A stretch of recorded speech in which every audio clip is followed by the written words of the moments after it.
Hello, good morning, everybody. Welcome to Sunrise Daily today. I am Chamberlain Uso.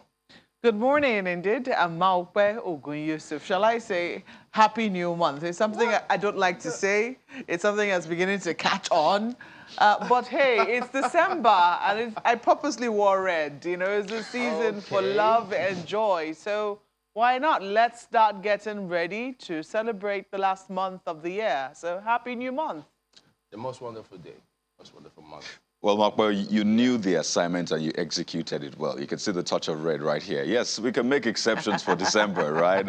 It is that month. Well, we're up bright and early here in Lagos, Nigeria's commercial capital. You're welcome to the breakfast show Sunrise Daily on the very first day of December.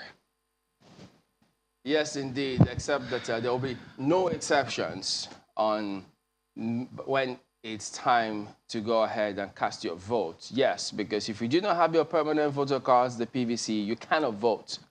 So there's been lots of questions concerning what's happening. Is there a new directive or new policy from the commission, that's INEC, about voting? Well, there isn't any. So all of those circulating all sorts of messages about that particular piece of information as to how you have to go and vote. Well, you might as well just go ahead and tell everybody else you cannot vote without your permanent voter cards. Yes, and the commission has said that time and again, but you know how some of these things work. There's a way they circulate this information to the extent that even if you know that you can't vote without your PVC, when you see sometimes, you won't ask yourself questions. Wait a minute, what has changed? That's how tricky it is. Yeah, but I think of what people are generally asking, because INEC has a lot of responsibility on its hands. Oh, yeah. And it has a duty to ensure that everybody who registered in the stipulated time gets their PVCs. Yeah. But in the event that people are unable to claim their PVCs for whatever reason, they are asking, you know, when you register, at least in this last election, there's a slip that they give to you. It's got a barcode on it.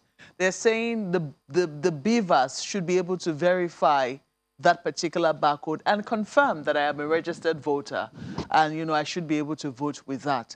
So I don't know if that is what they're asking the commission to maybe consider, you know, since it's about verifying, since the idea behind the PVC is about verifying and confirming that I am a registered voter, a validly registered voter. So, yes, but, you know, while we continue to push, you know, let's see how we can press the boundary to see what INEC will consider and not consider, especially considering the fact that we're still in the period for collection of PVCs. And I know that these things are being released in batches, depending on when you registered to vote.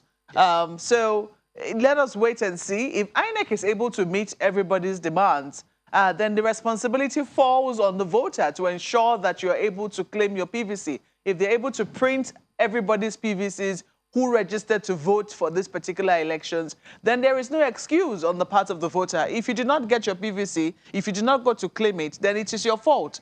You cannot then claim that, oh, you know, my card wasn't ready or whatever excuse you want to give. So you cannot use that to vote. So INEC is now, well, I would say give this time. But INEC is saying, as of today, where we stand, the information is that if you do not have your permanent voter card, you cannot vote. So please, everybody, anybody who's trying to peddle any other type of information, that person is giving you fake news. You get the original news here, the authentic, correct news. I'm sure that Kayode is waiting to authenticate it even further. You know, I understand people's fear, or I say worry or concern, because for various reasons, people might not be able to get their PVCs, and that's understandable. But then for the ones who can, which I imagine is the large chunk, there's that possibility of hearing the, oh, you can actually vote without your PVC, or you can use the bimodal, since it's a bimodal voter accreditation system, you have your, you know, the iris, you have your thumbprint and all of that. So I don't need my PVC, you know, look, just let me go there. The way you go to an ATM, sometimes you don't need the card, you just punch in some keys. So just verify me and go. And then you have majority of people doing that. And then that just messes up the the whole essence of having those layers of identification and verification. So as at this point, and I think it's important to reiterate that is the rule right now. And the INEC chairman went as far as saying it is even the law, that they will not want to go against the policy and the law as it is right now. So no PVC, no voting. Is it short enough for everybody to remember and imbibe? It says no incident form, none of that whatsoever. Yes, there will be debates about how many people will then be disenfranchised. Don't forget, we've had this conversation on whether or not we even need a PVC to vote in the first place. Since you are a citizen of Nigeria, you've gone through other forms of, data capturing. Is it your license, your passport, and all of that, your NIN, and all of that. I know there is that debate, but I think we should focus right now because this election is a major decider. It's going to be a watershed moment for our nation. So it's important, and I imagine that people should bear with INEC. I'm not INEC, but I'm just asking that people bear with INEC as much as you can. Get your PVC and let's get this sorted out. The INEC chairman again said it yesterday. I don't know if we could just give you some excerpts of it so you can listen to it for yourself. As Mark said, let's authenticate and re-authenticate that information for Nigerians. After that, we will come back to start the second session. We want to assure Nigerians for the materials lost, we will recover. But there is a limit as to how much we can recover if these attacks continue. So the Commission is going to work with the security agencies, with community and traditional rulers to ensure that the attacks on the Commission's facilities responded to. The best solution for us is arrest and prosecution of perpetrators. But for what happened, the Commission is confident that we will recover. But as I said, there is a limit as to how much we can recover if the attacks continue with 86 days to the general election. The Commission has said so consistently, and we are committed to ensuring that nothing will stop the election from going ahead as scheduled, and that the will of the Nigerian people will prevail. Now, there has been a report, and the attention of the Commission has been drawn to the report that people can vote on election day without the PVCs. That will be a violation of Section 47, subsection 1 of the Electoral Act. Any Nigerian who wishes to vote on election day must present his or her PVC to the presiding officer at the polling unit in the constituency where he or she wishes to vote. And the policy of the Commission is no PVC, no voting. The policy hasn't changed and will be the last to violate the provisions of the Electoral Act. So please, Nigerians should discountenance the argument or position that people can vote on election day without PVCs. People can vote without the PVC. So I think that's clear enough. He also talked about the attacks on, different offices of INEC. And it's quite interesting that same yesterday, the police in Ebonyi State issued a statement saying that, well, what happened in Izi local government area, that fire incident was not an attack. It was just a fire incident. And that seemed to contradict the statement that INEC had put out much earlier, saying some unidentified persons actually set ablaze the office. So it raises a lot of questions. I understand that because we've had previous incidents as well. But this one, the police is saying it wasn't an attack. It was just a fire. So you look to both. INEC is charged with election. Police is charged with protection and investigation. So it looks like the police, is the right body to speak on what exactly happened. So you wonder, how well are they working together? Don't forget that we'll need them to work together before election, during election, and even after election. So, that's what the INEC chairman was speaking to as well yesterday. Well, yes, indeed. And so we'll pick up and stay on that matter. I know the police, the security agencies did meet, and then they're trying to work together to come up with all of those plans to ensure that these kind of things don't happen again. And then about that conversation as to since we'll have the name, we'll have different cards. Remember at some point even JAMB was trying to insist on persons not having name, not doing JAMB. I think time should come in this country where we'll harmonize all of this data. Even recently CBN is trying to talk about getting a certain payment card. So we should come to that point in this country where just that card will enable you to vote, will enable you, will fulfill the purpose, the objective of you having a NIN. And if possible, after all, the NIN had a chip. They wanted it to, the NIN card, they wanted it to also, you'll be able to have your details and go use it as ATM as well. So we should be able to harmonize all of these things and then use them to vote as well. Why not? Don't let me tell you what the conspiracy theorists are saying about that. I mean, having just one card, and then you're talking about a chip, and then very soon you'll be putting the chip, what, in your body? I don't know. I don't know. They should calm down, calm down. You should take it easy, one step at a time. I do know, however, that we're beginning to harmonize data, and that is good. So if you go to passport office now, you cannot get a passport unless you have a NIN. If you go to the driver's license, you cannot get your driver's license unless you have a NIN. So there is that synchronization. And if you have your NIN, they're not just going to take your number. They're going to wait for your information to be called up. Your data must be called up and it must synchronize with what it is that you're giving them. If there's any disparity with what you have said your date of birth is, different from what your NIN says or what is registered for your national identity, it's going to be a problem. So I do know that now there is a concerted effort to ensure that, you know, the data which we're currently gathering. Now, how long that would take us, I'm unclear. I do not know how long it would take for everybody's passports to expire, old passports, or how long it would take for driver's license, all the old driver's license to expire. But I think that we should have a timeline where we would say by this time we expect that all the data we have is synchronized, and whatever else it is that we want to do, we can then work from there. But there's work in that regard. Why do we need to spend all that amount of money getting separate PVCs and separate cards? So, hey, let's have you weigh in on that one when you can. If you can today, we'll love it. But we'll go ahead and take a look at what are the dailies reflecting. In fact, let's jump right into it. Look at this, for instance, leadership. This matter has been going on for a while. Amid strong condemnation, Aisha Buhari's critic, Aminu, arraigned in secret, jailed. So, what will be his offense? What would we have said his? What would he have been prosecuted for? So many questions about this, because when it was out there, lots of people weren't clear as to exactly what's going on, you know. And as you asked, look, what could the offense be? I mean, what happened? How? Is that an offense? I mean, so what's going on? How is this? How did he get to? How was he arrested? When was he arrested? Was even the law followed while he was arrested? So many questions. But I tell you what, we'll ask some lawyers about that here today on the program. Just stay with us. But look at some of the writers. CUPP offers free legal service. Nigerian students, others demand his immediate release.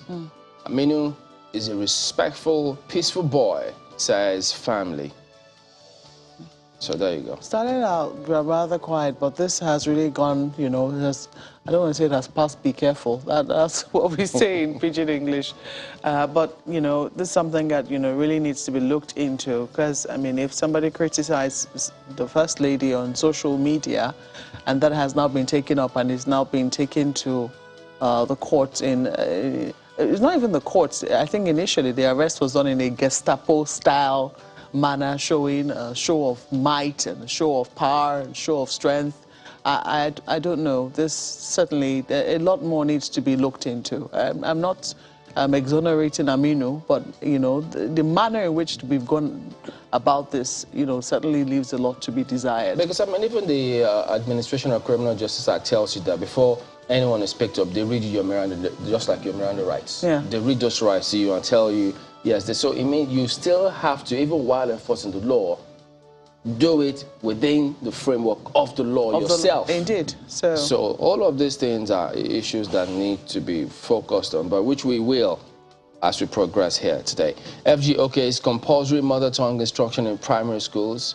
Why does it look as if government is a bit confused? Ministry of Education is a bit confused as to some things, but maybe you should read this and understand the intention, the intendment, as they say in law, of the ministry. I know that Professor Sophie Oluwole, I think she's late now, she had, you know, a lot to say about instructing students first, especially primary school students, in their mother tongue. that the subjects can be taught in the mother tongue of the, but where we have so many tongues, which tongue then do we resort to as the mother tongue? In the states where they have more than one tongue, for instance, in Delta State where I grew up, you know, you have Urobo, you have Isoko, you have Izon, you have Shakiri, you have a lot of that, Anyoma. Which tongue then becomes the mother tongue? That's why I thought. So I want to know, what is the big plan? It's a good thing, might be a good thing, but we really need to think it through. And I think that policy is something that needs to be, you know, shared with the Nigerian people, so that there can be inputs. If we don't own it, it will not be successful. Yeah. Well, I guess that will be it for leadership newspapers. Take a look at what The Guardian has for you on the front page this morning.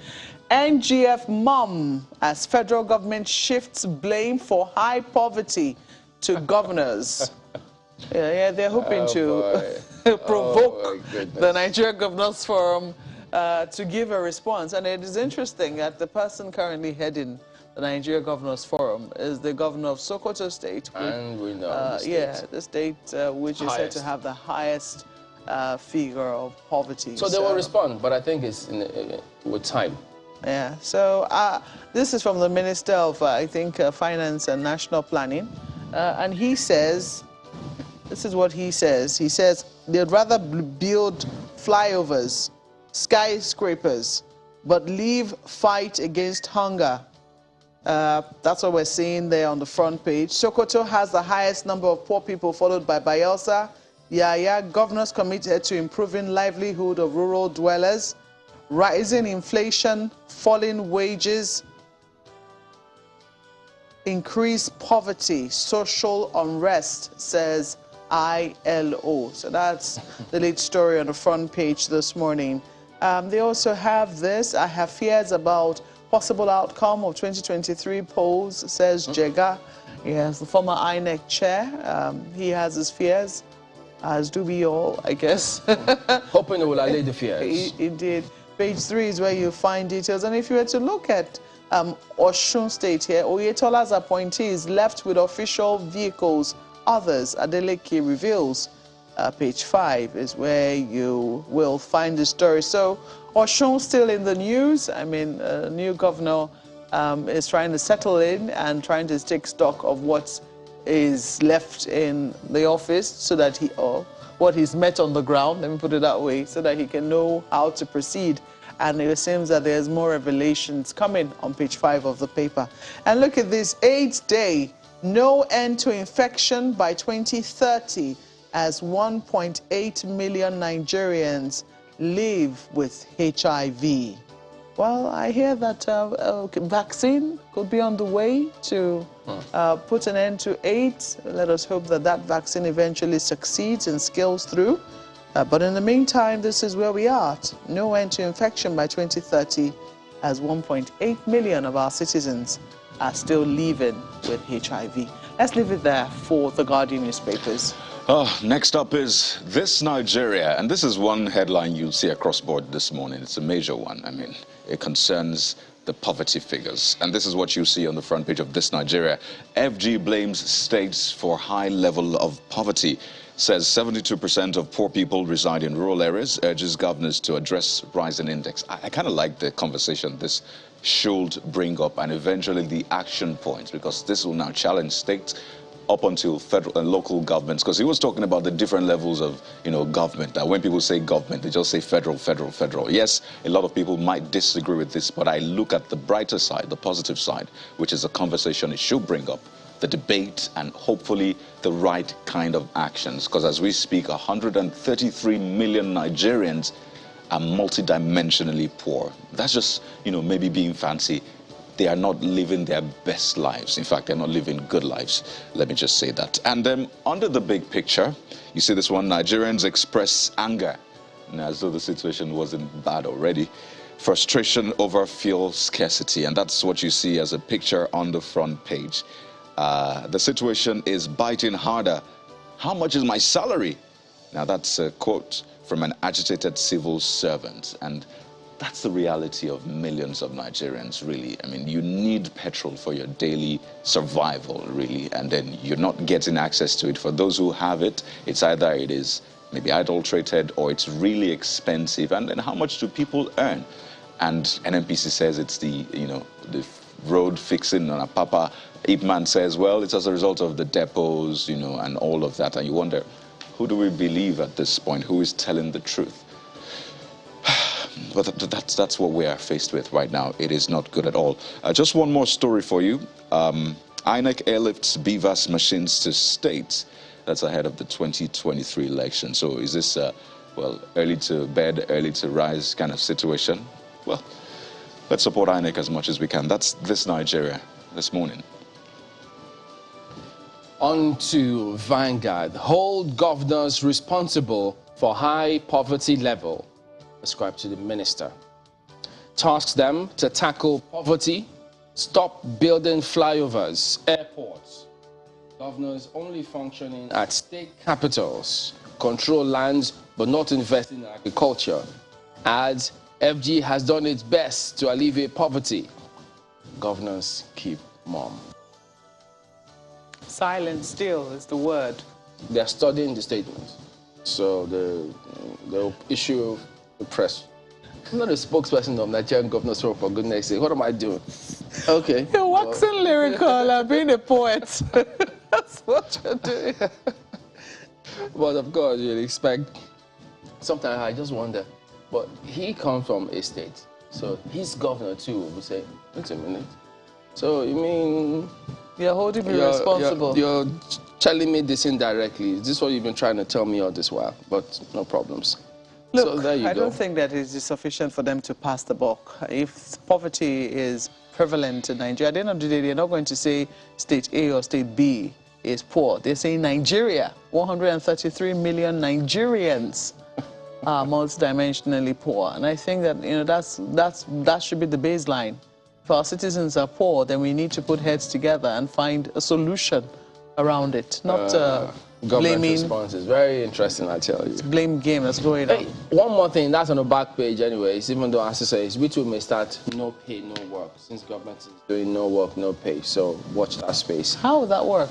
Well, that's what we're trying to see as well. We'll see what they're thinking. Because salaries usually come at the end of the work, not the other way around. So maybe which one comes to what, chicken and the egg, right, situation? We'll see. World Cup, Tunisia shocked France, but fails to progress. They'll bow. That's a good way to bow out. I mean, defeating the world champions. Have that under the belt.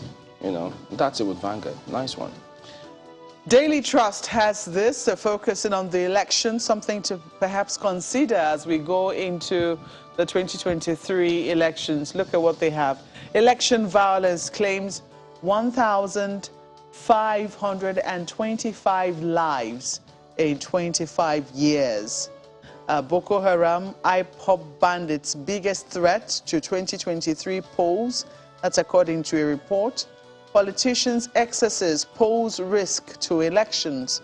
That's according to an analyst.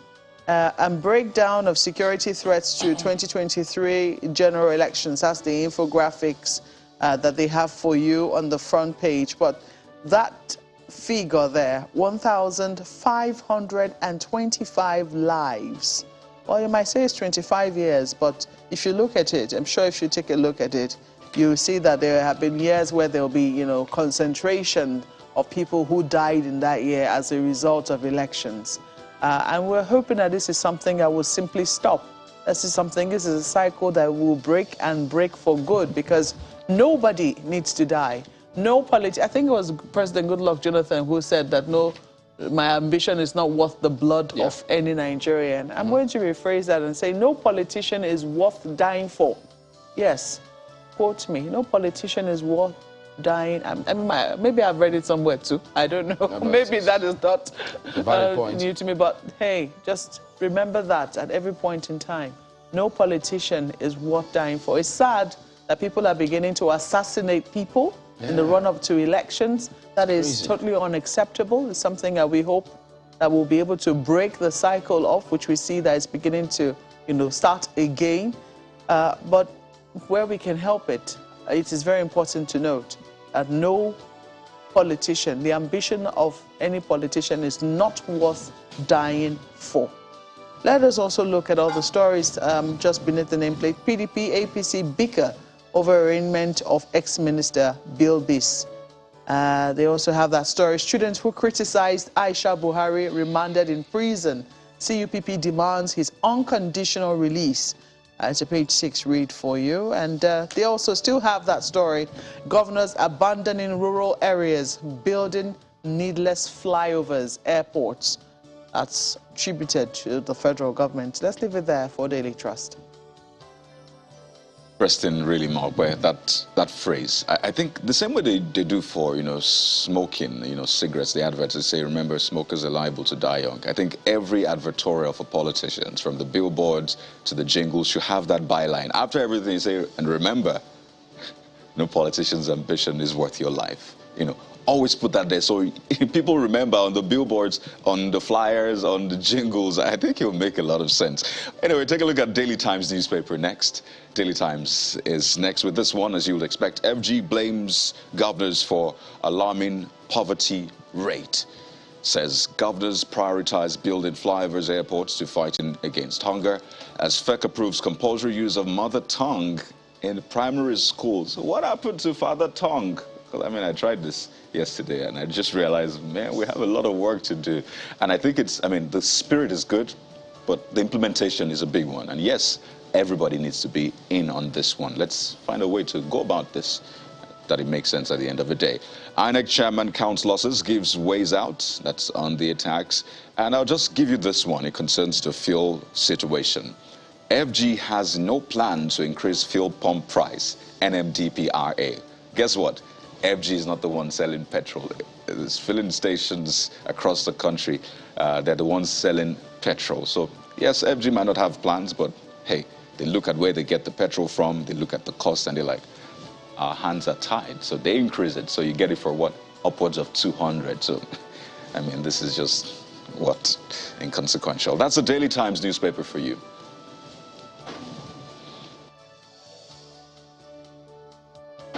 All right, take a look at no Telegraph here. Governors liable for poverty hardship ascribed to FG.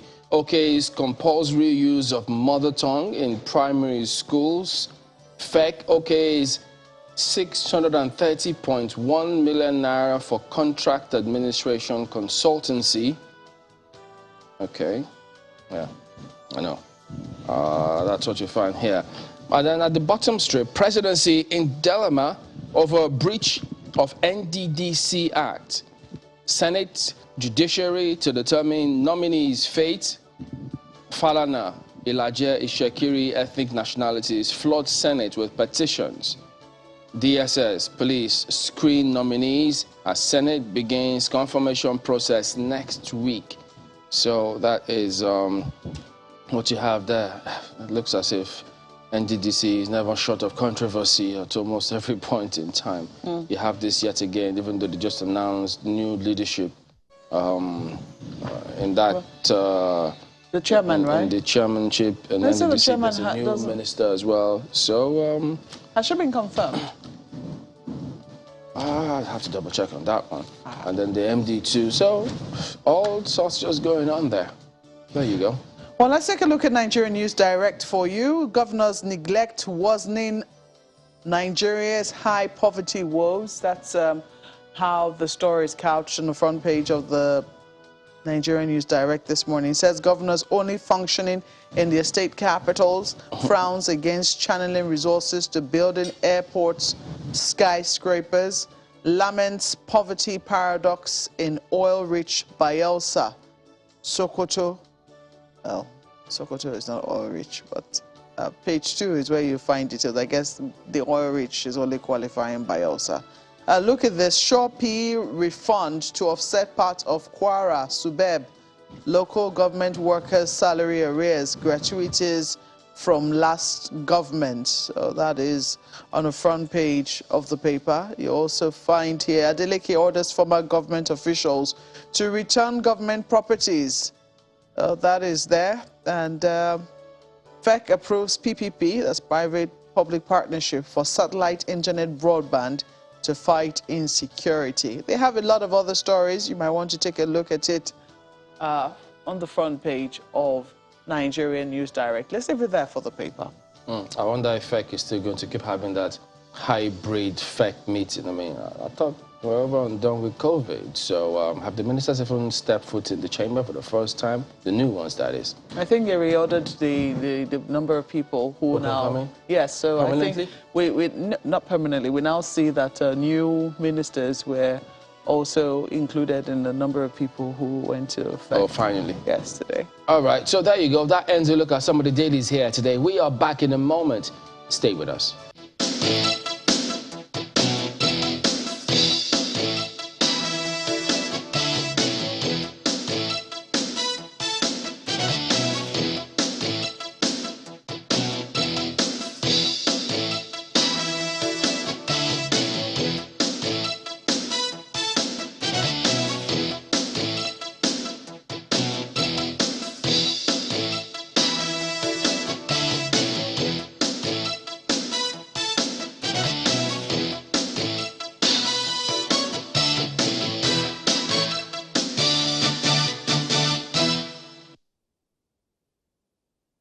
From our demography, it shows that the greatest number of our people live in the rural areas.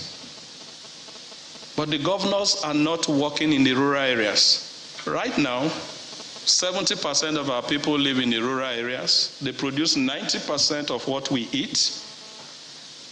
And unfortunately, 60% of what they produce is lost due to post-harvest losses. It does not get to the market. We need to push that rather than governors continue to compete to take loans to build airports that are not necessary, where they have other airports so close to them, or governors now competing to build flyovers all over the place, and we applaud them. They should concentrate on building rural roads so that the farmer can at least get their product to the market.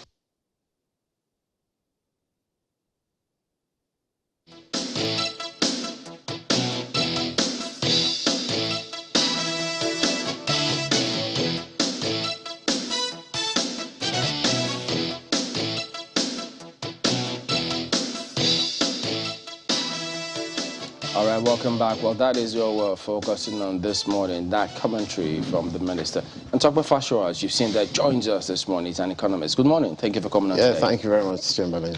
Well, that comment from the minister, one wonders how, to actually internalize it and when he makes those statements, because several things seem to fly in the face of reason.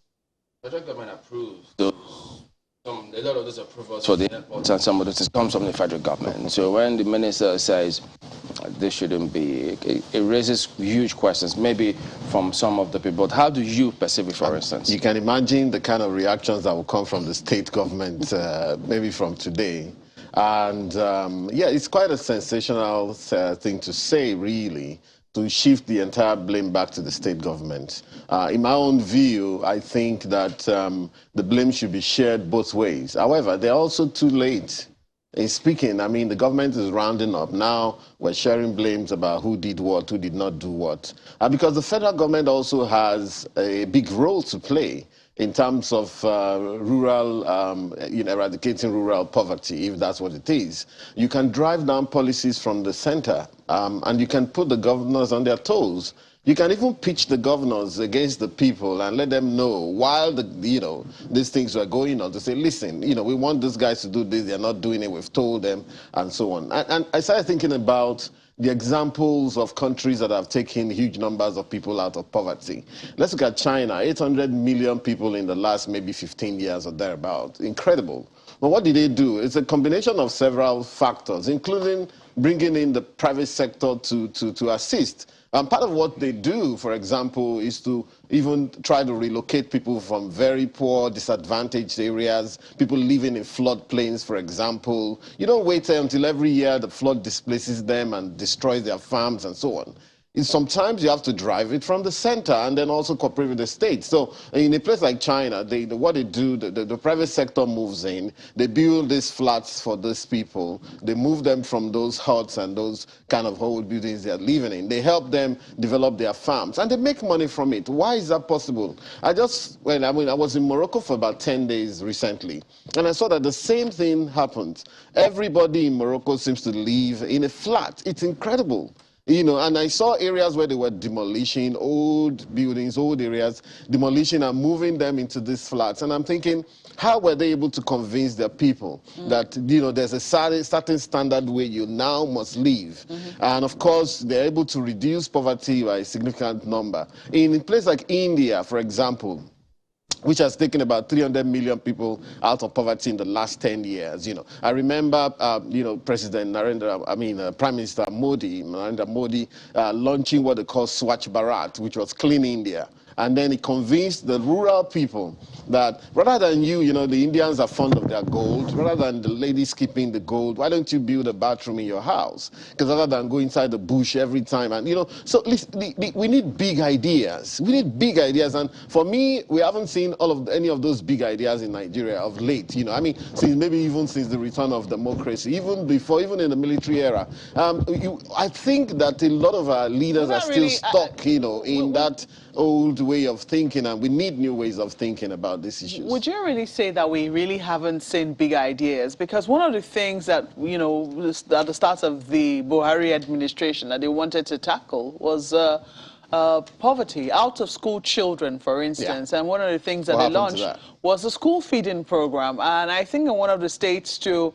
push that, even before the federal government started it, was the Kaduna state government. Yes. It couldn't go forward because it lacked funds, and I think it had to wait until the federal government stepped in again, yes. And then they were able to move on from there. But until the federal government came with that idea, not a lot of states were thinking in that direction. A few were, as yes. we've seen the example of Kaduna, yes. But largely, so much as you might say that the minister's statement is sensational, wouldn't you say that there is plenty of truth in it, since most people, if not almost all of Nigeria, apart from those living in the FCT, live in the States? There's some truth in it, all right? But again, like I said, you're going to have a pushback from the states as well, because the federal government too didn't try as much as they should. We're talking about, even though, I'm a bit careful in believing statistics, including, statistics coming from the MBS. According to Benjamin Disraeli, as echoed by Mark Twain, there are 3 types of lies: lies, damn lies, and statistics. So be very careful the kind of stats you believe in. I'm wondering whether Nigeria, our entire population is even up to 130 million. You have elections every year, keenly contested elections at state level, where you have 4 million people registering and you don't have more than 500,000 people voting, including rigging, including vote padding. At the federal level, 27 million people voting. You have about 90+ million. So I'm just saying that be very careful. So while you have your issues with the statistics, people, this is what we have. But of course, it's coming from the MBS. So we probably have to believe it. But 130 million out of, let's say, 200 million, 70% of Nigerians being multidimensionally poor. That's the first thing to interrogate. And what is that? What does that mean? Multidimensional poverty actually talks about not just food hunger, but the fact that you don't have access to hospitals, to schools, and so on. You mentioned the 20 million, you mentioned the children out of school, which UNESCO recently brought out 20 million for Nigeria, the highest numbers in the world. Would you say that, just feeding them was a big idea? That wasn't a big idea, because, of course, it was maybe different from what we've always done. But then again, it failed. You know why it failed? Feeding them in the schools. Just a second. It wasn't a very robust idea. Because what they found out in Kaduna was that children just went there to eat, and once they found something to eat, they were gone. So the point was that if you're going to have that idea, did you have ideas of keeping them in schools? How many new schools were we building? In fact, in Kaduna, what I found was that, those children, when they come in, they jam-pack the classes. And of course, the teachers couldn't teach. In fact, of course, Kaduna is one of the more forward-looking states. Of course, that was when Rufai did a review of the teachers, sacked quite a number of them. People say, why did you? And then, of course, he employed them back and so on, other ones back and so on. But Did it catch on in the entire country? It did not. It was a joke. I mean, in 2019, I was running for an election. I was in the north. I was in Katsina State. I was in Sokoto State and Zamfara State. And I went into a certain classroom and found out that there were these children who just came in with bowl in hand. There was no teacher in that school. And of course, they came in bowl in hand to take their mothers had sent them, go to that place, collect the food for today. And I mean, you could see them how unkempt they were. Some of them looked like they hadn't had their bath in 2 weeks or more. You know what I'm saying? So it was just about the food. That's not a big idea. We need a big idea. A big idea around 20 million would involve how many teachers are we taking on? And how are we going to keep them? And how are we going to ensure that they come to school? The Empower idea, for example, was meant to also address that. And they employed quite a number of teachers. However, what we found out was many people who took the Empower deal of 30,000 naira per month, you know, already had a job elsewhere. They took that one as a deal. Some guy even did a report on it to say he tried the system, he saw that it could work. And then they shared that 30,000 with the principal. It was a joke. You know, so if you want to have a good idea, you also have to have a way of monitoring the idea. They should go and check what happened with Swachh Bharat. 90 million toilets were built in India. That's a job for plumbers. That's a job for maintenance. That's a different, in fact, Bill Gates went there and called it the biggest behavioral change program in modern history.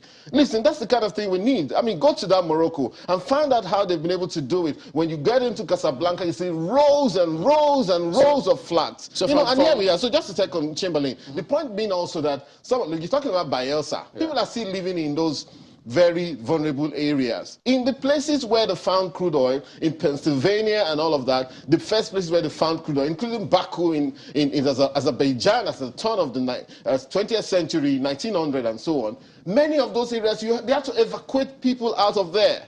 But in Nigeria, nobody's even thinking about that. If you talk about that, you say, well, it's our ancestral land, you cannot move on. So the question comes to, have we agreed that we want to be Nigerians, first and foremost? If we want to be Nigerians, you will not see anything wrong in moving someone from Bayelsa to somewhere in Rivers, somewhere in Delta, or somewhere in Kogi State and say, listen, this is your new place to live. That place is a disaster zone. The government has to do something about it. So from what you've seen, what then would you say is the missing link here? Why are we not able to do some of these things? I think politicians, they go on a trip. You know, I mean, when they get there, they see all those large monies, everybody goes on a trip. You know, when you start to aggrandize yourself, you forget the work that needs to be done, and nobody is bringing any new ideas, and the ideas are not tested, you know, so that's it. So whether at the federal level or the state level, the failures are there.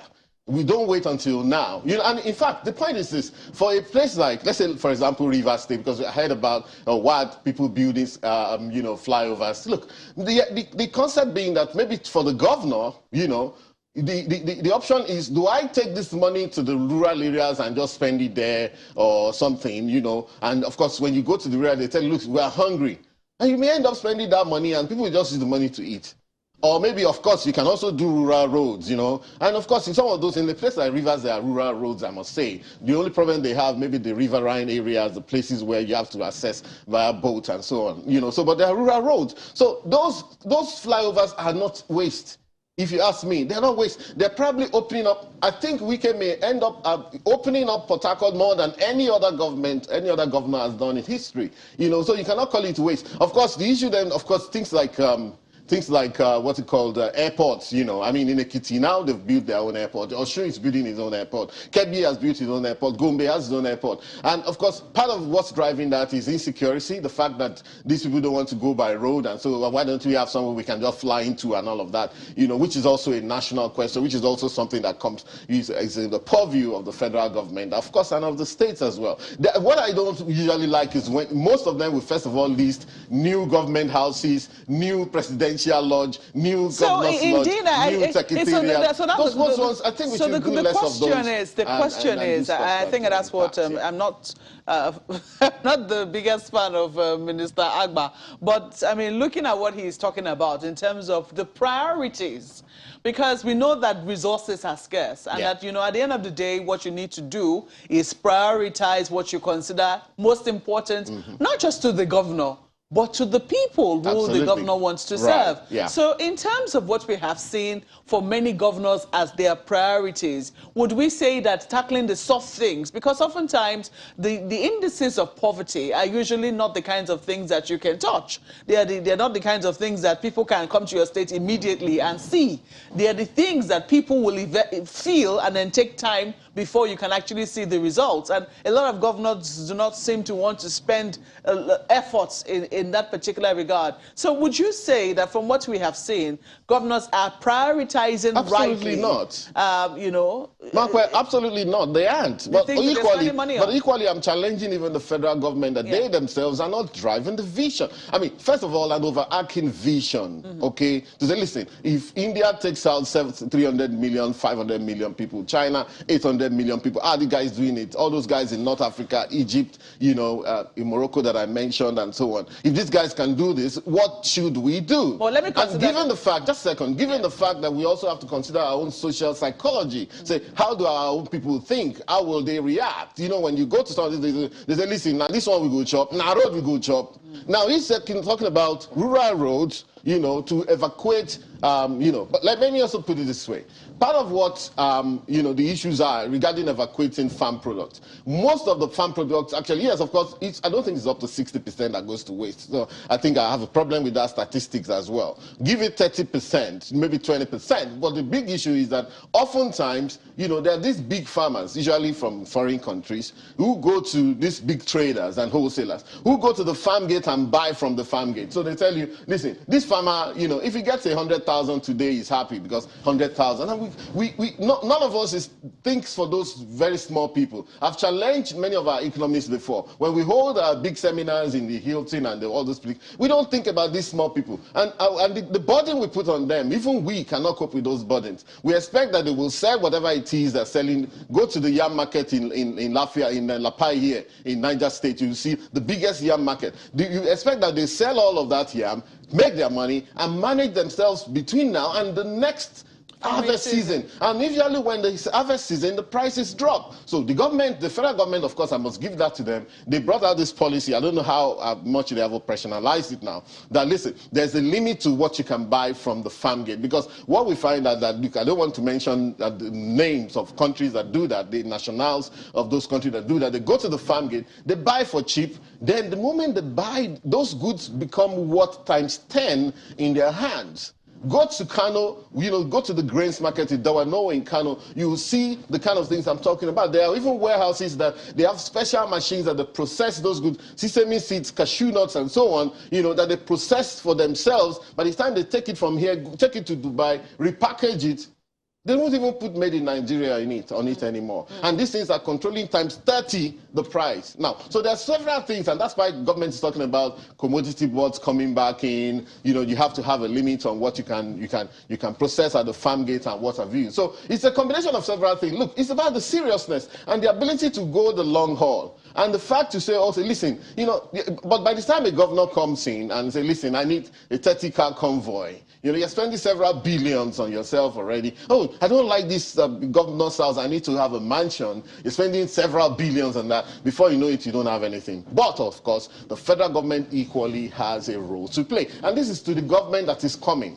This present government has done their time, give or take. The next government that's coming, are they learning from what's going on? Are you going to wait until the end of 8 years to now say you're passing the buck to the states and whoever has done that? Do we even ever learn? Big question, but let me consider the flip side of that argument, because I know that on more than one occasion we've had you know, calls to ask a governor or two as to whether or not, you know, they are really thinking that this is what the people need. Now, they always argue that if they do not do these things, investors will not come. The people to provide Vanguard. The real jobs will not come Vanguard. To their state. So if they're not, for instance, providing airports, building the flyovers, making sure. So how do we then begin to balance? Because whilst we need the infrastructure, it certainly costs a lot of money. It does. To build. And at the same time, if you do not have it in place, you know, you might not be able to invite the right set of people to come to your state, make it attractive enough. At the same time, the people are hungry. The people need, people's children need to go to school. They need to be going to the right hospitals. what do governors then do to make sure that there is a balance? Martha, a lot of the problems we have in Nigeria are managerial. Everybody is going on for a leadership training, right? Most of our problems are managerial, and managerial to the extent that we have built this road, can we maintain it? I mean, we are building all those roads. Villagers will dig the roads across and nobody talks about it. I saw one of those happen in Osun State over this weekend. There was an accident, a child was knocked down, and the next thing was that the villagers, they dug the road about 2 feet wide and 2 feet deep across in 2 places. They damaged that road. Right, so the point now being that, look, we have all of these managerial issues to take care of. How do we go forward? So now one of the things I tried to say earlier on was this: if you look at the experiences of poverty eradication in recent times, it also involves the private sector. As you rightly said, you need the private sector to come in. You need those airports. There's nothing wrong if every state in Nigeria owns an airport. I mean, by now it's the next level. It's what we have to get used to. And of course the investors have to come. As a federal government, it's a federal government, cup of tea, if you ask me, to go to those private sectors and say, listen, look at India, look at China, look at this, look at that, look at Morocco, look at Egypt. The private sector has a role to play in, and there's money to be made. So I tell you what, the problems we have today are also opportunities to make money. I look at it in 2 ways, to say that, look, you want to eradicate poverty, you want to change the mindset of people, because many times when you want to help the people, they are the biggest impediments to you helping them, because there's a certain way to think. So what do? I mean, here we are, Chamberlain, we talk about there's no jobs in Nigeria and so on. Who's going to teach those 20 million children? That is jobs for teachers. I'd employ 500,000 teachers tomorrow to take care of those ones. Social workers. We don't even have any in this country. I watched a documentary in an airline coming back from Ethiopia the other day, and about the foster care system in America. Tremendous numbers of jobs for graduates, and here we are. So listen, I think that we put all of these things out there. I hope they learn.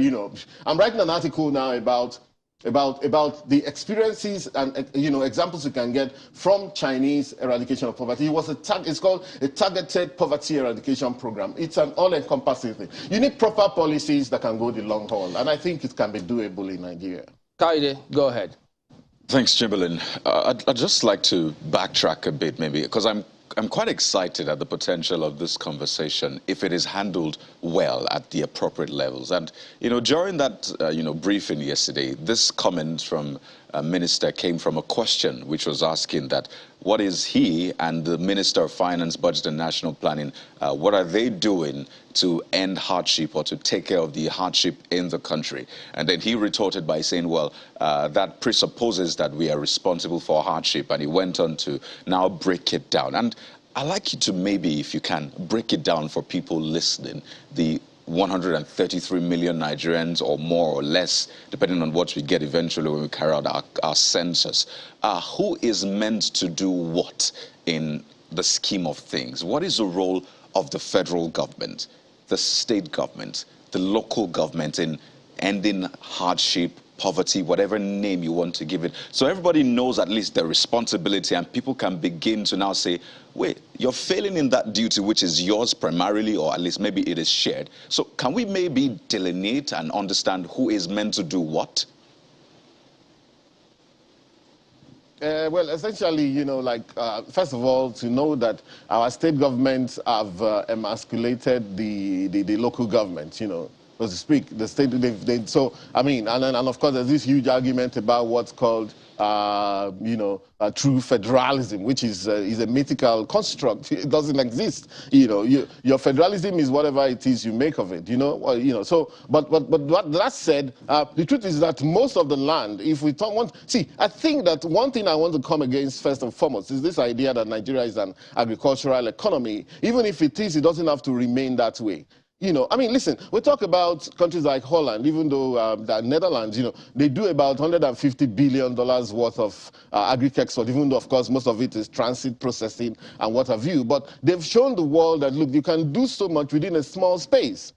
So here we are, 923,000 square kilometers, and here we are, we're still talking about rural, rural agriculture and so on. How are we helping even those people to get better yields from their crops and what have you. Those are some of the issues. Now, the federal government does not own the land. The state governors control all of the land. And so if you want to even talk about the agriculture, the biggest issue we have right now is that we have only used 30%, 35% of our arable land.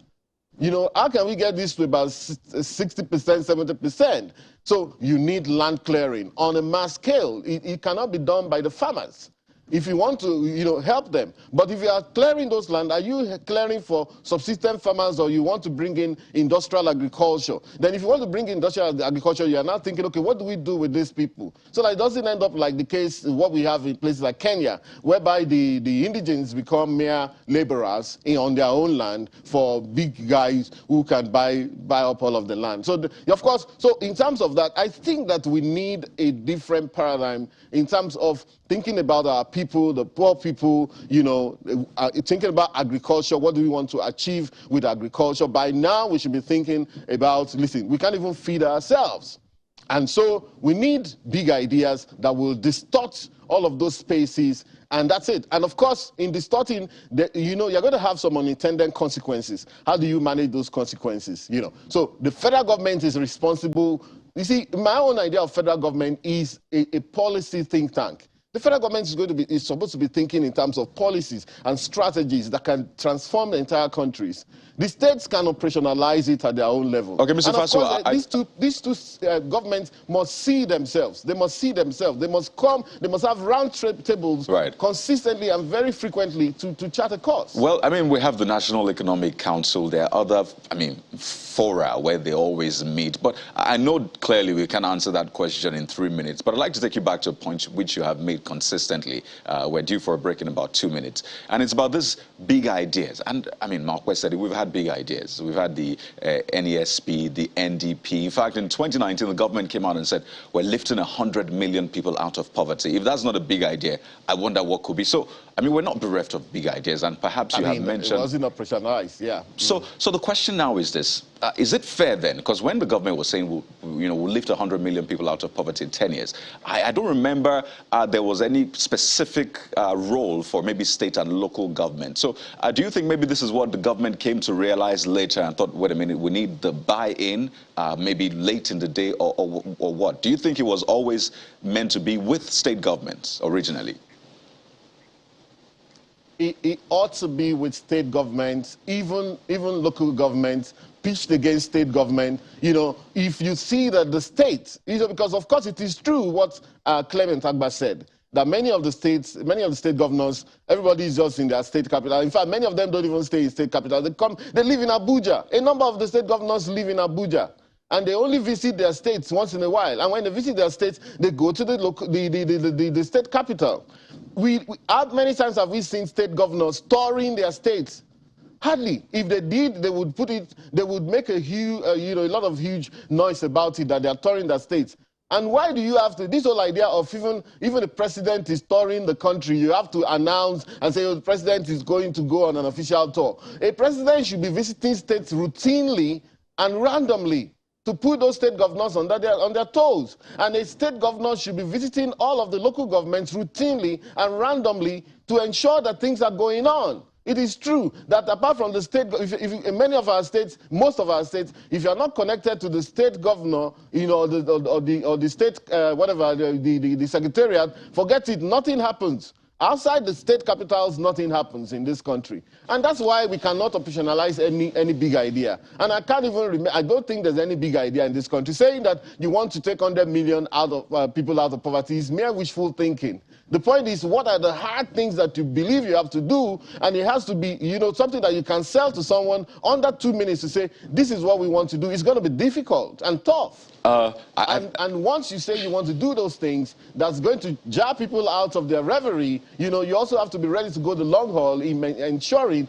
that you stay on course. I think we can push this further. I mean, I'm told that we have some more time on this. It's a very important topic, and Nigerians really, really want to know how things can be better for them, at least during this administration and the one coming as well. But, I mean, China, as you said, lifted hundreds of millions out of poverty. So maybe lifting 100 million out of poverty for Nigeria is not wishful thinking, but I mean, as we've said, the operationalization of it. And even in that report, that MPI report, it was said there that, you know, COVID-19 affected the government's plan of lifting at least 10 million out of poverty on a yearly basis. And essentially, the MPI was meant to help us now understand what to do with this. I know you have your challenges with statistics. I don't know if you particularly have a challenge with this one, the results, the way it was carried out. I don't know which one you have an issue with it, but I think it presents us with an opportunity to know where the challenge is and know what to do. The minister has given his perspective. We're waiting for the state governors to hear what they will say. But what do you expect them to be doing now? I mean, you've talked about the big ideas, but maybe let's break it down. If you were in the position of maybe governors or the president or someone who can make decision, what will be your first move, looking at the MPI, weighing it against the minister's statement and all of that? What will be your next line of action, Mr. Fasua? Well, again, unfortunately for them, they have very little time. But, well, there's still a lot that can be done. But it has to do with the way people think, the way those in leadership positions think. Like I said earlier on, most of our problems are basically managerial. Management by walking about, you know. How many of them are even visiting all of those places? If they were and they had a heart, and they could see things clearly for the way they are, a lot to be done, because a lot of actions to be taken on the spot. You know, when you get to those places where there's a lot of poverty and so on, you know. However, you know, of course, I do have an issue with the statistics. 133 million people out of maybe 200 million people sounds very sensational. I mean, we live here in Abuja where there are more than 500,000 houses, mansions that are vacant in this town. Who owns those monies? And who owns those houses? How did they build them? How easy is it to build a house in the first place? You know, so there's riches in this country, there's liquidity, but we need to unlock that liquidity. And I'm saying that, okay, fine. Let us think in terms of how the private sector can get involved, okay? Let us bring on big ideas that can actually even speak to our social psychology as a people to say, things don't have to continue like this. Let me tell you what, poverty is also a mindset. You know, the biggest impediment in poverty is the poor themselves. It's about, you know, if you are ready, that's why you see that people are very comfortable living in all of those, in those quality conditions. They don't even see what you're talking about, so you have to give them new eyes to see. And of course, a lot has to do with communication. You know, so I don't know if there's much they can do between now and the time the government rounds up, but for those who see within themselves, this is the time. They can actually, a few of the governors can actually make some mark just moving around their states, you know, actioning little things. Oftentimes, little bridges. Mere culverts will solve a lot of problems. And in places where we have done infrastructure that even our people have destroyed it, you know, those are the kind of things that we're talking about here. And even at the presidential level, there's a lot the president can do moving around, or even the vice president, moving around the country to give a few ideas and say, well, why don't you do this? Why don't you do that? You find that. And of course, they can also begin to appeal to the private sector to look at some of those examples I spoke about earlier and say, listen, there's money to be made.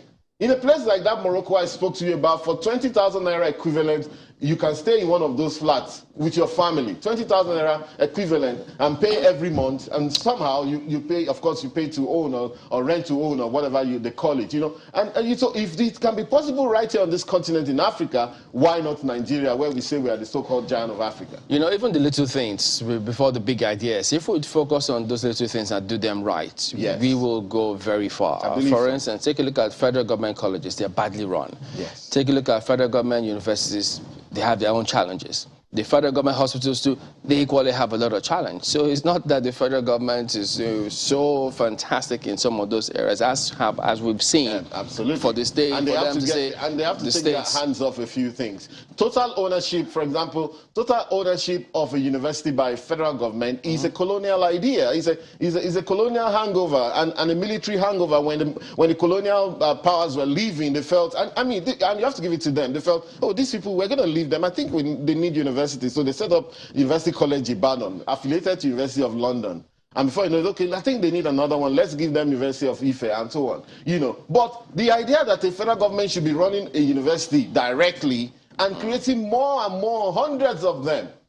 In fact, it subsumes and kind of subsumes even the intellectual power that those universities should have. Is it really a bad idea? If you look at Qatar, China, state-run institutions are doing it differently. States. I did my research, found out that in the federalism, in any federalism, especially the one we copied, the United States, there's no federally run university in the United States. Yeah. However, that doesn't mean that the federal government cannot give grants to universities. We don't need more than a TED fund. That TED fund, to take care of universities, we don't need budgeting for universities direct.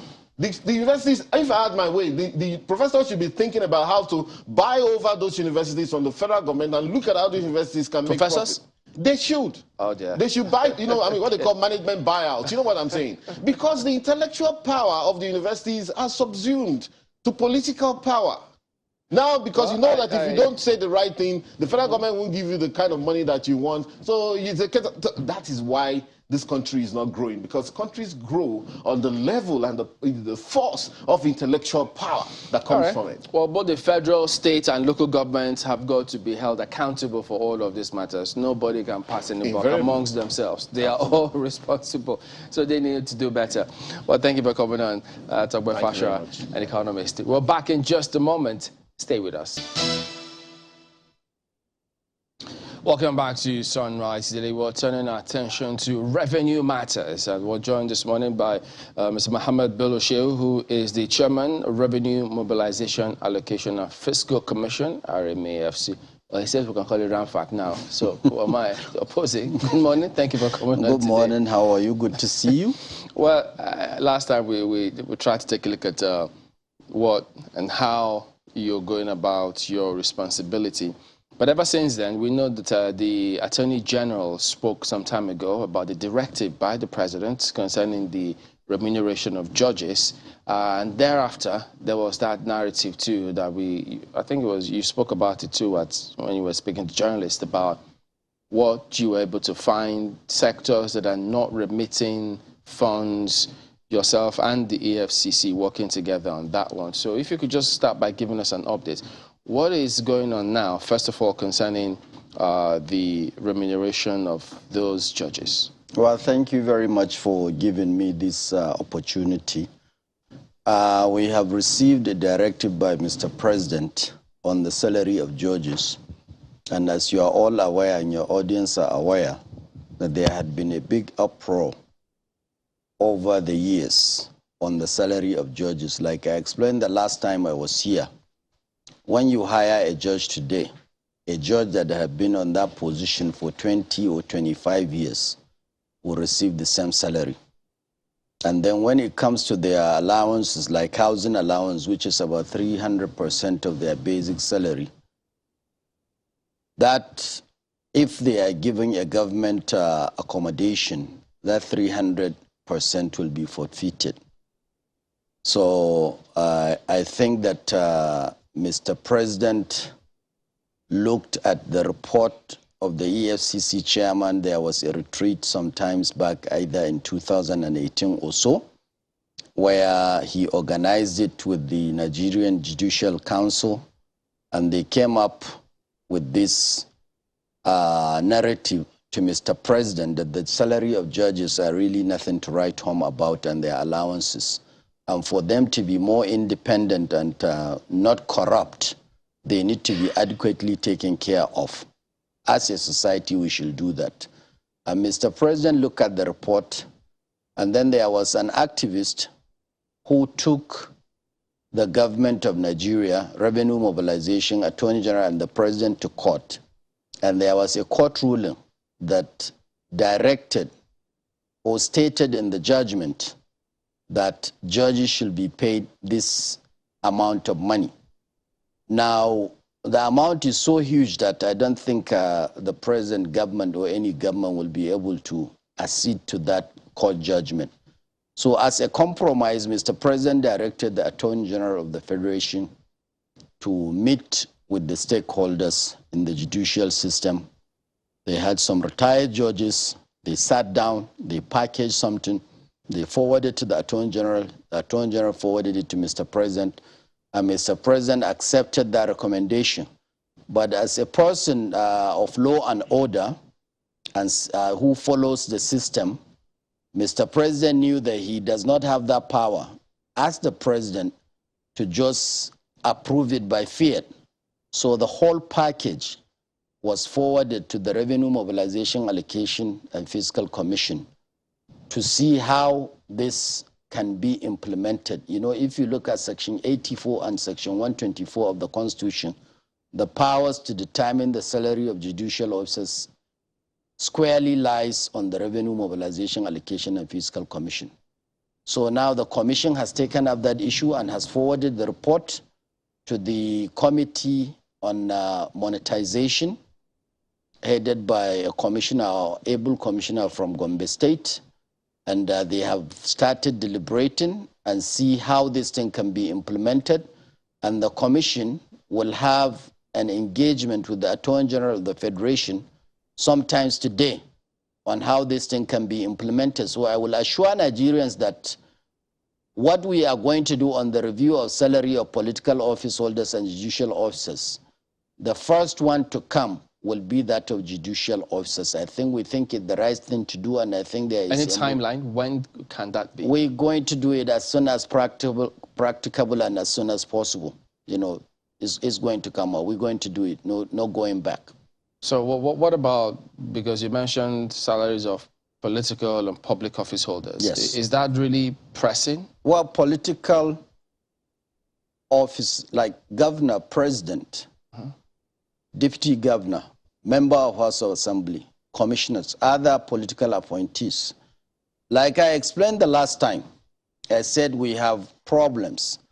From the Act of 2008 to the president, we discovered there are a lot of discrepancies that we want to address. And if you recall, I was telling you about the differences of salaries between the salaries of career ambassadors and salaries of political ambassadors who were not career diplomats. I explained here that a non-career ambassador earns the salary of a deputy director in the ministry, which is really an aberration. And we are going to really, we have done something on that. And in our review, we are going to bring those issues to be in line with the reality of the situation, because they are both performing the same functions. They represent Nigeria outside. You cannot give somebody a salary of a deputy director and ask him to supervise a director. That is a no-no.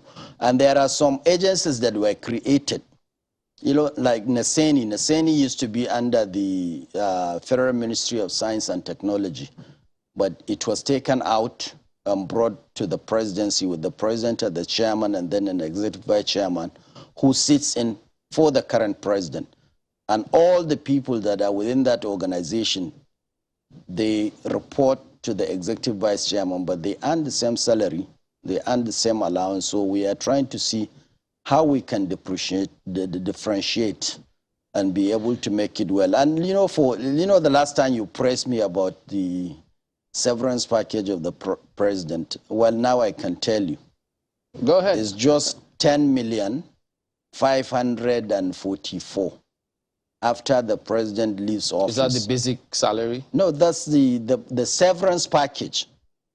The severance package that he gets after he finished. Imagine your whole president, after spending 4 years or 8 years, that's all you say to him here, take home and go.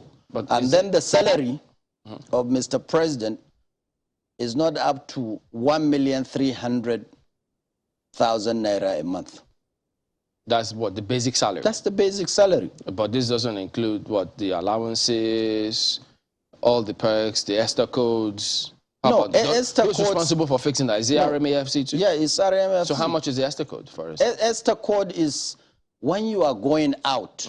I think we don't determine that of the president. I think we do that of governors, vice presidents. Are they paid in foreign currency?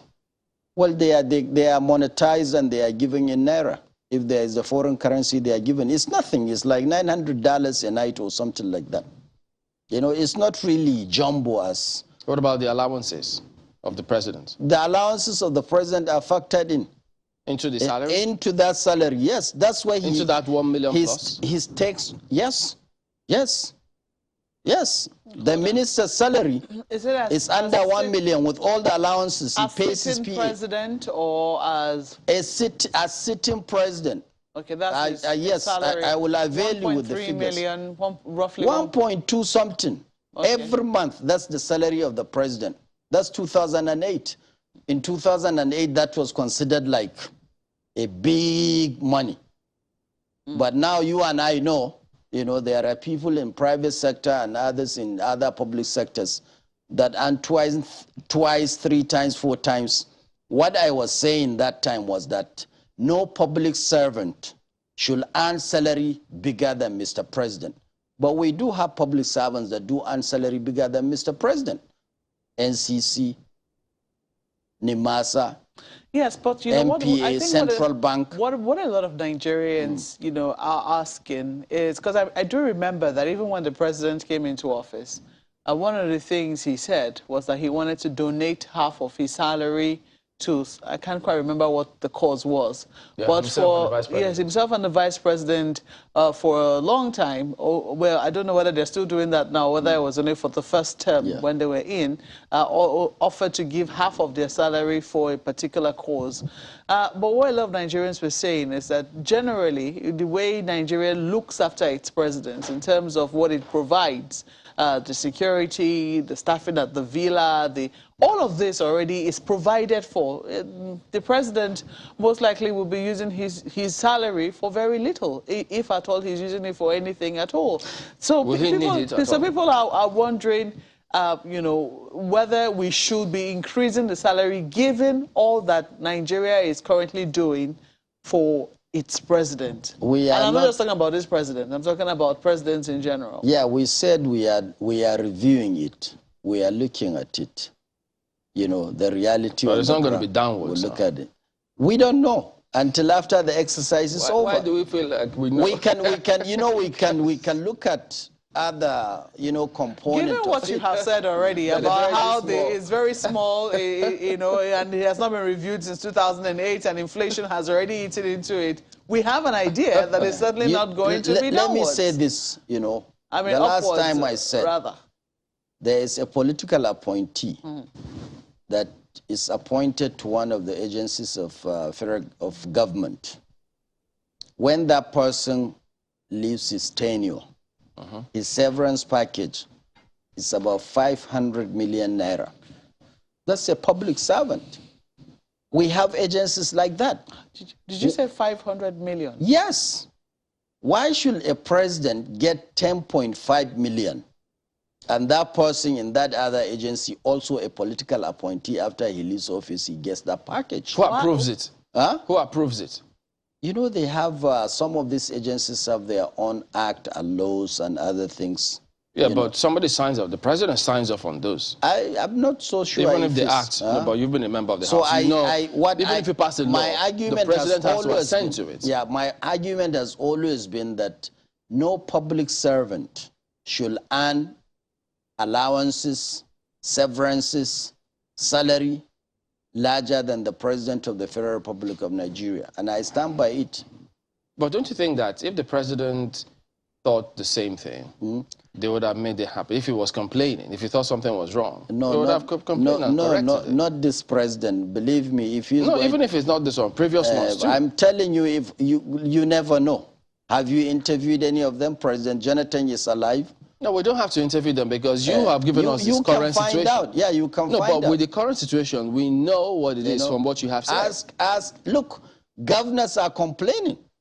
About what they have. Somebody made an argument that they have security votes and things like that. So that means, in essence, he was trying to sanction that they can just go in, dip their hands in that security votes and do as Does RMAFC have control over the security votes? No, nobody has. So just the Constitution gives them that power. Yes. And remuneration. Yes, you have to remunerate political office holders well.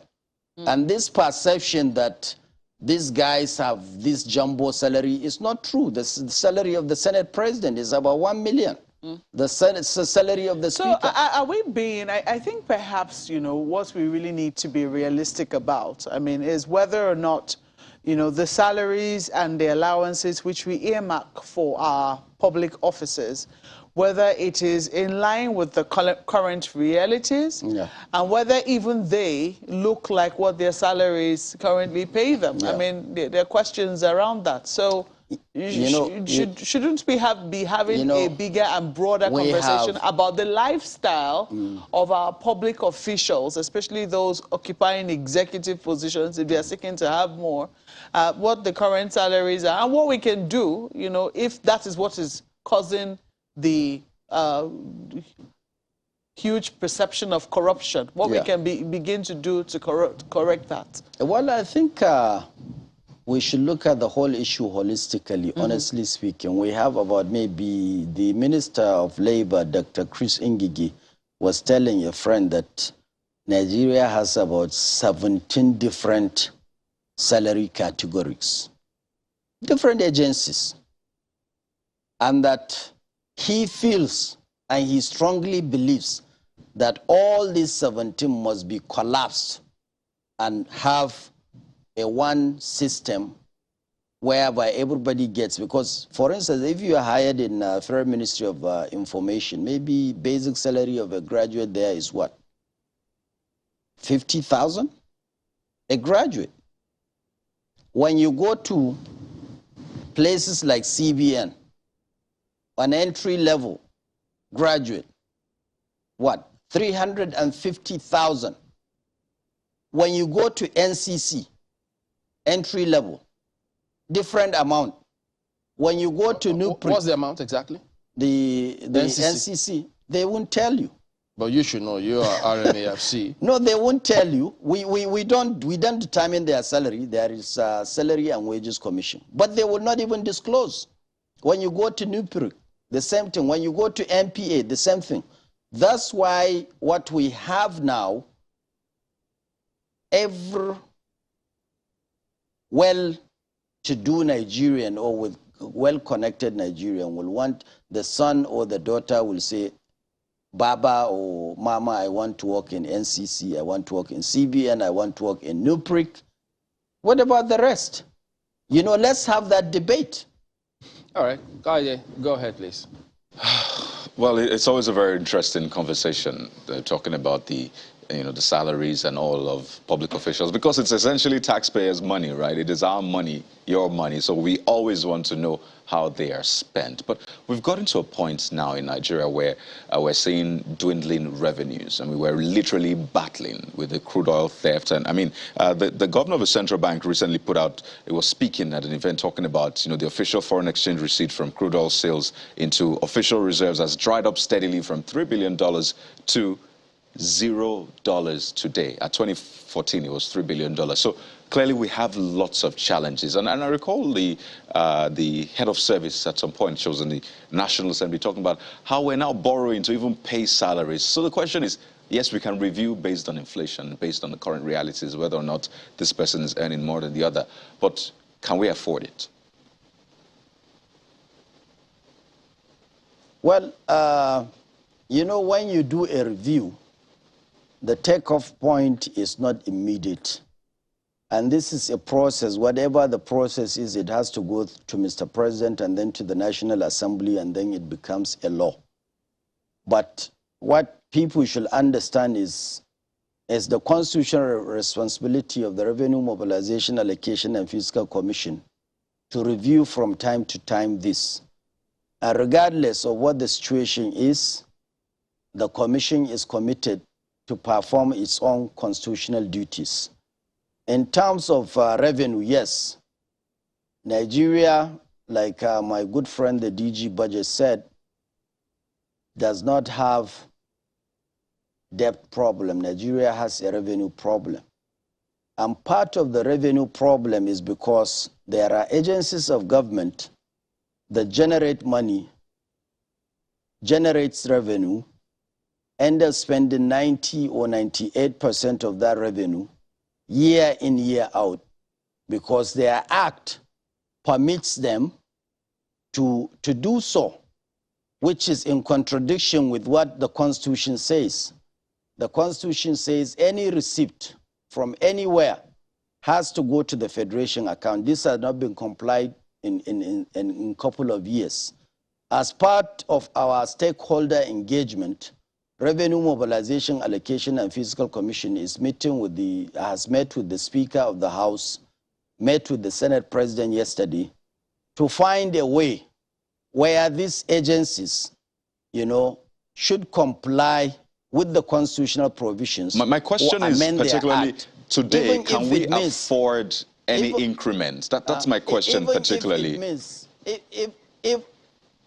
Even if it means giving them a collection fee like we do give to Federal Inland Revenue, Nigerian Customs Services, after they were given, you have seen how the revenue increased.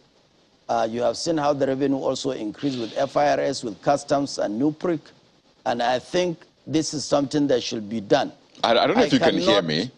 Come out blankly and tell you whether we can afford it or not. But what I can tell you is there are unremitted revenues out there, probably expert estimated from the tune from 6 trillion to 7 trillion naira. Okay. That is unremitted to the Federation. I'll get to what is being done. All the other agencies, EFCC, my commission, Accountant General's Office, FIRS, should go after these monies. These monies are there. This money should be brought into the Federation account. Okay, I'll go maybe, if we have time, into what is being done to get those monies and where they are. So maybe Nigerians can also assist. But, I mean, during COVID, we saw companies who clearly saw the reality of things. They had to, some of them had to even fire staff. They had to fire, people working for them. Some had to cut salaries just because that was a reality. They weren't earning much, so it didn't make sense to, they couldn't borrow a lot of them. So they had to make do with the little resources they had. So some had to pay 50%. Some had to skip months. They didn't even pay for some months. So, seeing your constitutional role helping in managing those things, is this something you can also do, seeing the reality of the revenues coming in? Is this something you can do and say, you know what, maybe we should slash the salaries? But, they're public servants at the end of the day. We run our country like a company anyway. So is that something available to you, something that you might even consider in the reality that we're in right now? Slash salary of who? Of politicians, or public officers, or what? The ones within your purview, the ones that you have talked about today. Judicial and political office holders, Haba, give me a break. So that answers the question that you cannot downward review it downward. So I think that answers the question that Malcolm and Chamberlain were asking earlier, that it's not a downward review. We may. But you just said you can't slash it. A review. No. A review is a review. We have to look at it holistically. Allowances, salary, this and this and this and this and that. We have established this act in 2008, and we know the problems of the act. Just like I explained to you, the differences in various agencies. We are going to look at it holistically. Give us a chance. Let's do our job. Let's look at it. At the end of the day, we don't have a final say. It has to go through the process. It has to go through the National Assembly. And I'm telling you, Revenue Mobilization, Allocation and Fiscal Commission is encouraging the federal government, the Senate, and the House of Reps to implement the Orasanya report on harmonization of various departments and various governmental-owned organizations to bring them in reality, in conformity with the existing situation now. Agencies that can perform a similar function to other agencies should be merged so that at the end of it you will save. Look, you have been seeing people from various other agencies going in for Senate hearing or House of Reps hearing. You will hear the kind of things that goes on there. You will see a CEO will come on and said they have made like 49 billion and they have spent 49 billion. How did that happen? How can you generate 49 billion naira and then you spend the same 49 billion naira and then the government is paying your salary, the government is paying your personnel cost, the government is paying your overhead cost? How did that happen? So we want to look at this thing critically. Nigerians should ask, if you generate money for the federation, don't come around and say you have spent 98% of it and you are only remitting 2% to the federation. That is not right.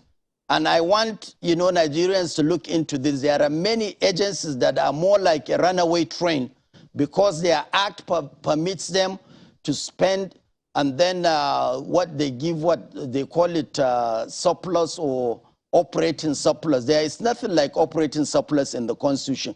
The Constitution says revenue. Revenue is revenue. And I think we should look into that. All right, then. So I think we'll have to let it go at that point.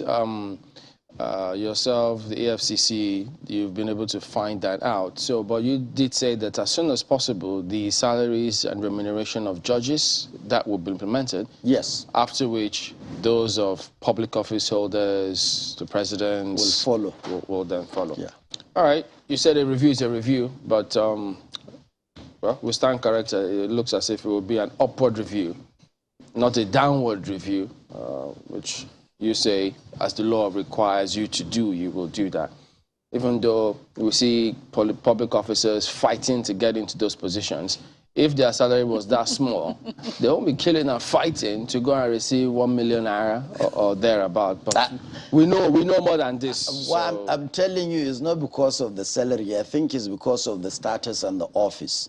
Imagine you are a governor of a state. Of the office. Yeah. What they sit on. Yeah, you are a governor. A governor is a governor. He presides over a state that has what, 4 million, 5 million people. He decides, Or if my almost fleet, life and death. If I spend billions on my own fleet, I won't mind earning how much for salary on paper when I control fleets.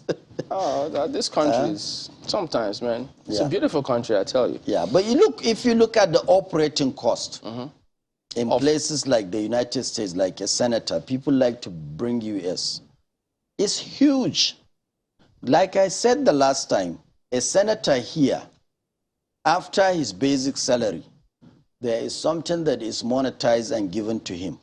The allowances of his SAs, his constituency office, and this and this. Nigerians should insist, let's have that structure independent of the person who wins the election.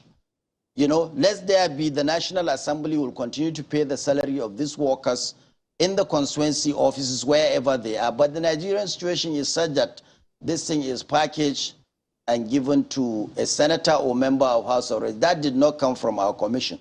This is their own internal arrangement. So Nigerians can insist that have separate, you take your salary, you go home. The rest are going to be taken care of by the system. And this is what Nigerians should agitate for. And I'm in support of that. All right, so there you go. Mohammed Bello Shehu is the chairman, Revenue Mobilization Allocation and Fiscal Commission. Thank you for coming on today. You didn't ask me about how to mobilize revenue and all these things, what we do. We will have that conversation. We know you're already doing that, so let's let you do that in peace. Yeah.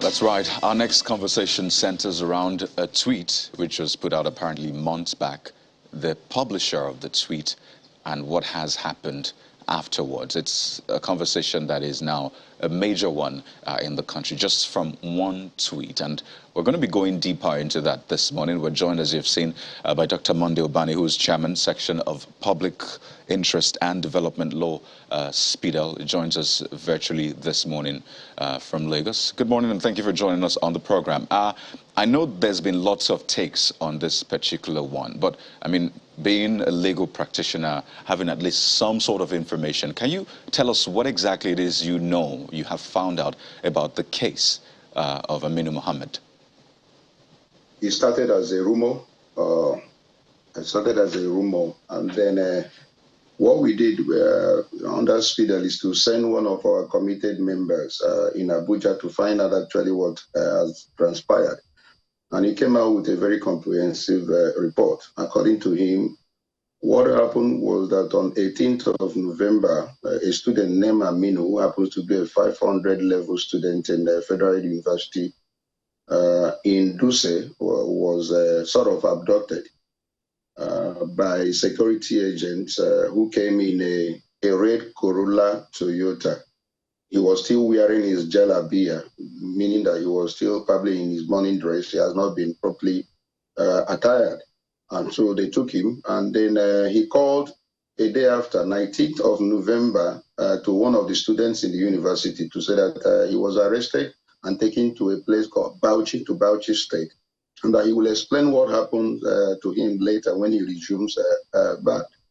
But unfortunately, no word was heard from him until 28, when a newspaper broke out the story that the student was arrested at the instance of the wife of the president.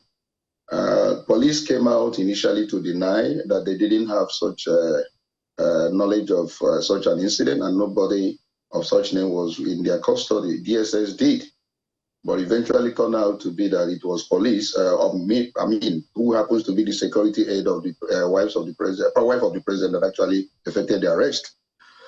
The story is that he was brought before the president's wife, and then was tortured and humiliated, and then taken to custody. So people started now to write, including Spiegel and other bodies started to raise alarm about the arrest and how illegal it was.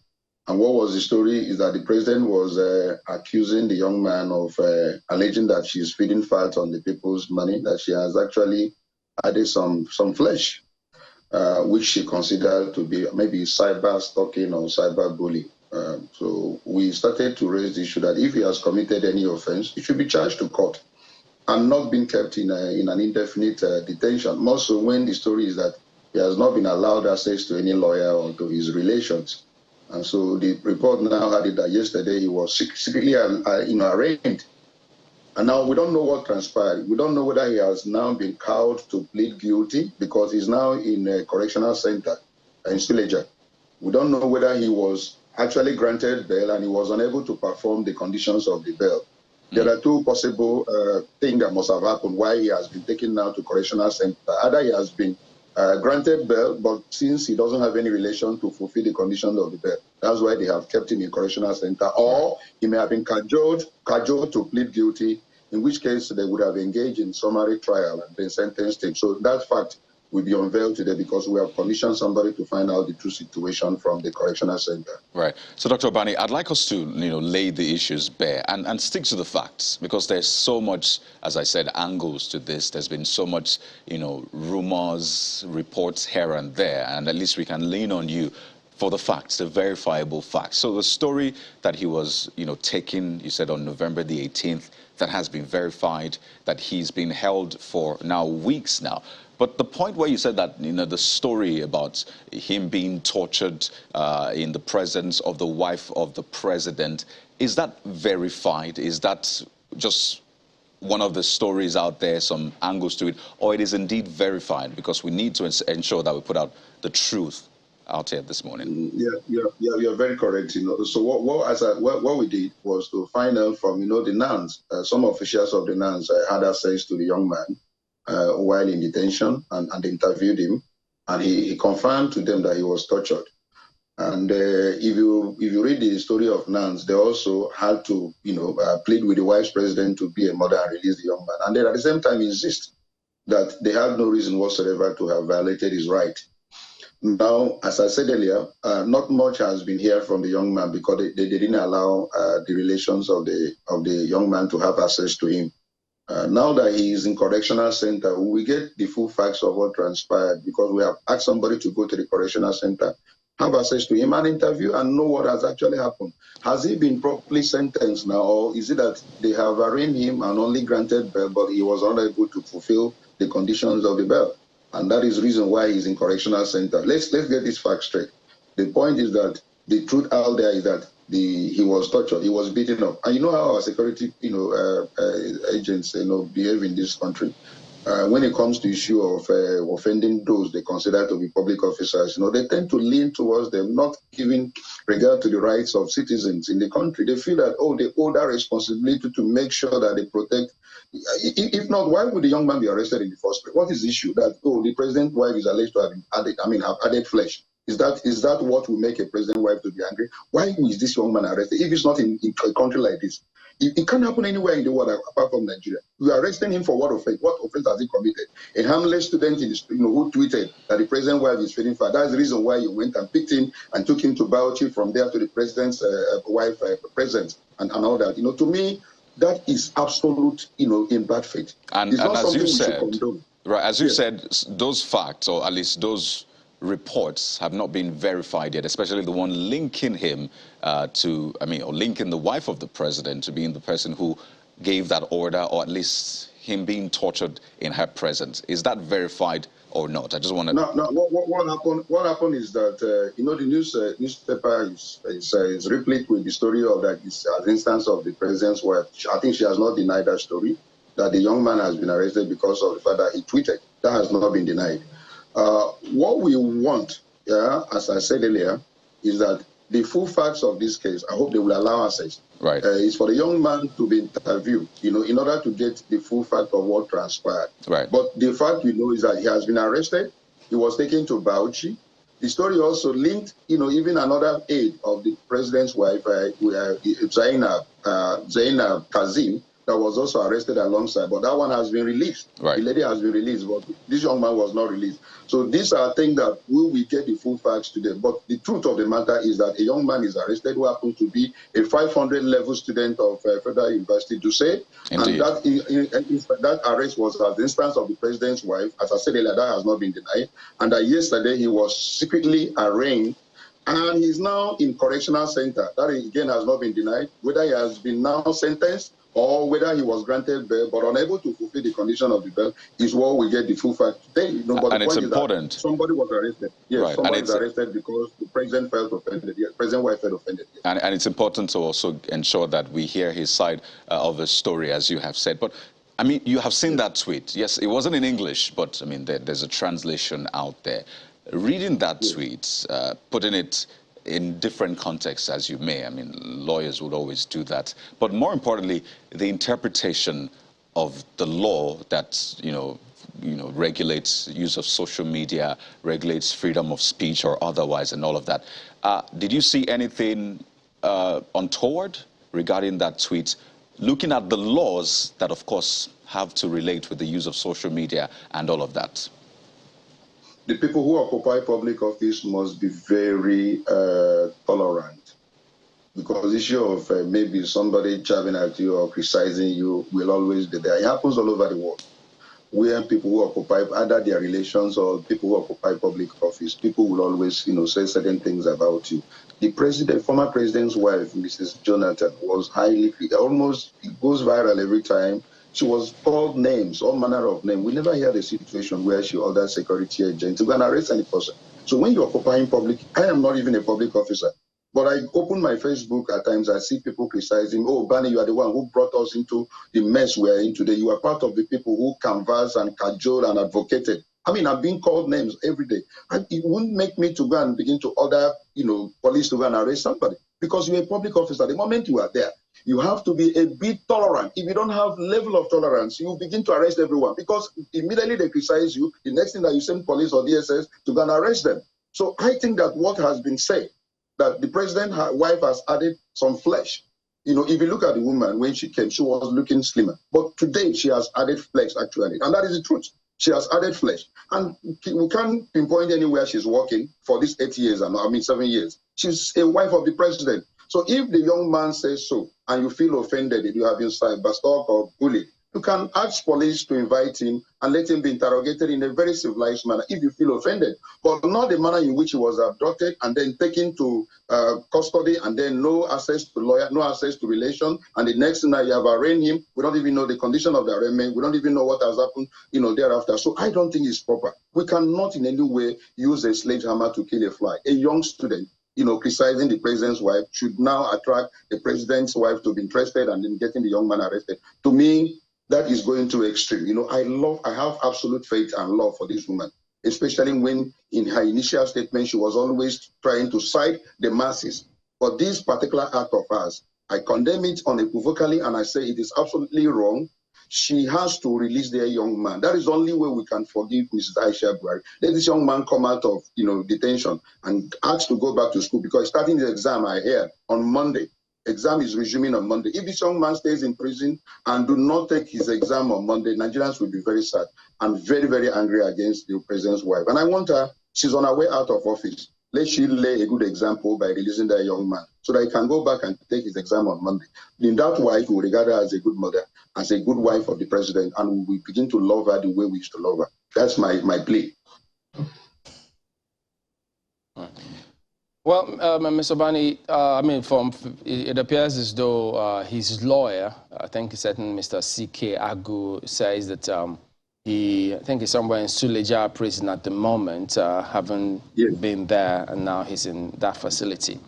One wonders, so in terms of what his offense is, just trying, because we haven't seen any charge that's been leveled before him, so we're trying to understand what part of the law could he have breached now. You mentioned in passing possibility of what, cyber stalking or cyber bullying.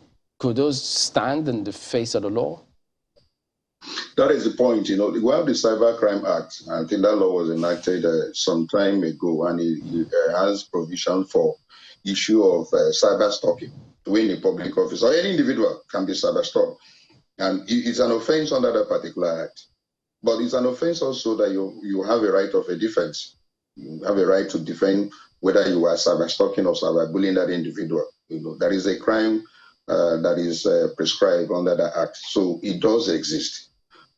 Now, whether what the young man has posted qualifies as cyber stalking or cyber bullying is a matter of evidence. It's a matter of the prosecution now laying the evidence of what has happened in this instance, and then allowing the individual himself to have a defense, especially access to a lawyer for legal representation is very key. It's a constitutional requirement.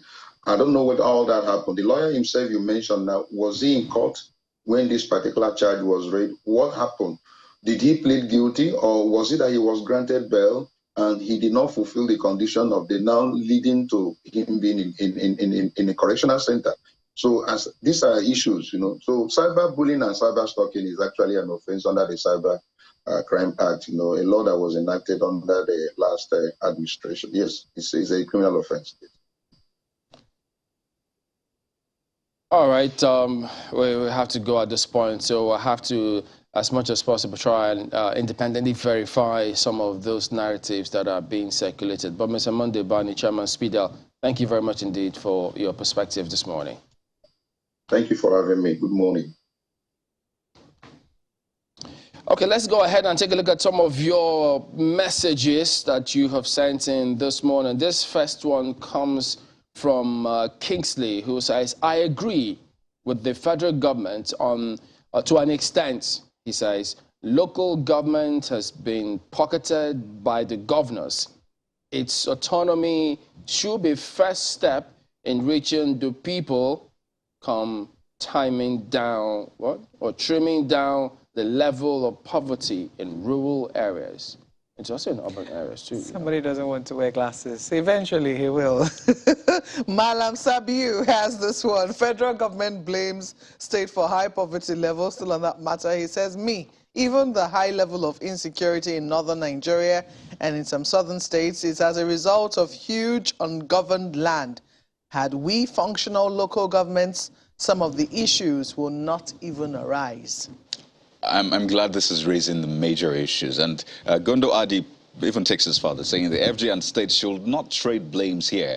But the good question here remains, what are the roles of state governments in eradicating poverty? Absolutely nothing or none. But unfortunately, the states have a more direct connect with the people. Well, that's another angle. Well, how about this one from Benga, talking about poverty? He says, we make a big mistake most times when we compare other countries to Nigeria. China, India, Morocco, America, Dubai, all the states speak in the same language. Until we notice that our major problem is that diversity. No. Is that of our diversity? Instead of our diversity, then we will get it right. He says, I think the way forward out of a problem is when we have leaders who are people-oriented and infrastructure-driven rather than selfish ambitions. It starts from reducing the cost of our electoral process and making political positions less attractive. And this final one from Adenike, where it says the federal government and state governors bear the responsibility for the level of multidimensional poverty in the country.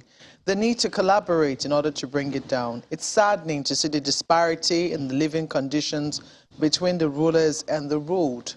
It's a collective error of failure of the ruling class. Both. Yeah, so there you go. We thank you all for your messages. We will see you again tomorrow. I am Chamberlain, so have a good day. I don't know why it feels like Friday already, but thank you so much for watching. I'm Malkwelgun Yusuf. Again, don't fall for that trap. It's not Friday yet. There's work tomorrow. I actually enjoyed the show this morning. Thank you for being a part of it. I'm Kayode Kikulu. Bukola also sends a love, by the way. Have a great day.